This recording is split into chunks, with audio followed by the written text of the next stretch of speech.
সমালোচনা নয়, সরকারের ভুল ত্রুটি ধরিয়ে দেওয়া বিরোধী দলের কাজ।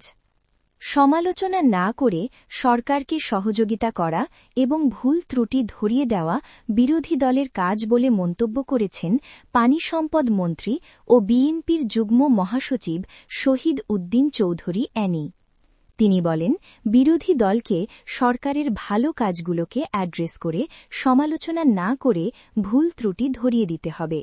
সেভাবে পার্লামেন্টে সরকারকে সহযোগিতা করতে হবে।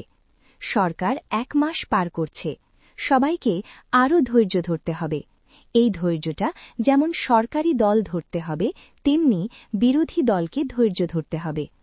বৃহস্পতিবার লক্ষ্মীপুর কালেক্টরেট স্কুল মাঠে আয়োজিত লক্ষ্মীপুরে গুম, খুন, জুলাই আন্দোলনে শহীদ ও আহতদের সম্মানে ইফতার মাহফিলে প্রধান অতিথির বক্তব্যে তিনি এসব কথা বলেন। শহীদ উদ্দিন চৌধুরী অ্যানি আরও বলেন, আমরা নির্বাচন করেছি, এমপি হিসেবে শপথও নিয়েছি। কখনো জুলাই সনদ পাঠ করার মাধ্যমে আমরা সেখানে শপথ নিতে হবে, এসব আলোচনা কখনো ছিল না এবং নাইও। জুলাই সনদ নিয়ে একটা বিতর্ক হচ্ছে, আসলে খুব কঠিন বিতর্ক না।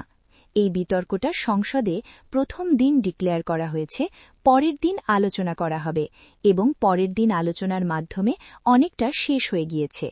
কিন্তু যখন আলোচনা হয়ে অটোমেটিক পার্লামেন্টের উত্থাপনের মধ্য দিয়ে কার্যকারিতা শুরু হয়ে যাবে, সংবিধানের মধ্যে এটা অন্তর্ভুক্ত থাকবে।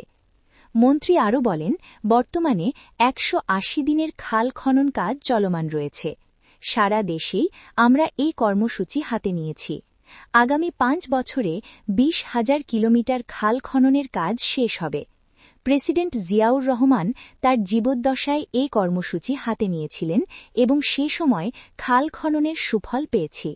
ফলে উৎপাদন দ্বিগুণ হয়েছে, মাছের চাষ বৃদ্ধি পেয়েছে, সবকিছু মিলে আমরা এলাকাটাকে স্বনির্ভর হিসেবে গড়তে সক্ষম হয়েছি। জিয়াউর রহমানের যে কর্মসূচি, সে কর্মসূচি প্রধানমন্ত্রী তারেক রহমানের নেতৃত্বে এগিয়ে নিয়ে যাব। এতে করে মানুষ সুবিধা ভোগ করবে। প্রধানমন্ত্রী তারেক রহমান ছুটির দিনেও অফিস করছেন। এর আগে কোনো প্রধানমন্ত্রী এইভাবে কাজ করেনি, যেটা এখন প্রধানমন্ত্রী তারেক রহমান করে যাচ্ছেন। এ সময় উপস্থিত ছিলেন জেলা বিএনপির সদস্য সচিব ও জেলা পরিষদের প্রশাসক শাহাবুদ্দিন সাবু, যুগ্ম আহ্বায়ক অ্যাড হাসিবুর রহমান, বাংলাদেশ ফুটবল ফেডারেশনের সভাপতি ওয়াহিদুদ্দিন চৌধুরী হ্যাপি, জেলা জামায়াতের আমির মাস্টার রুহুল আমিন ভূঁইয়া ও সেক্রেটারি এ আর হাফিজুল্লাহ, পৌর বিএনপির সভাপতি রেজাউল করিম সহ প্রমুখ।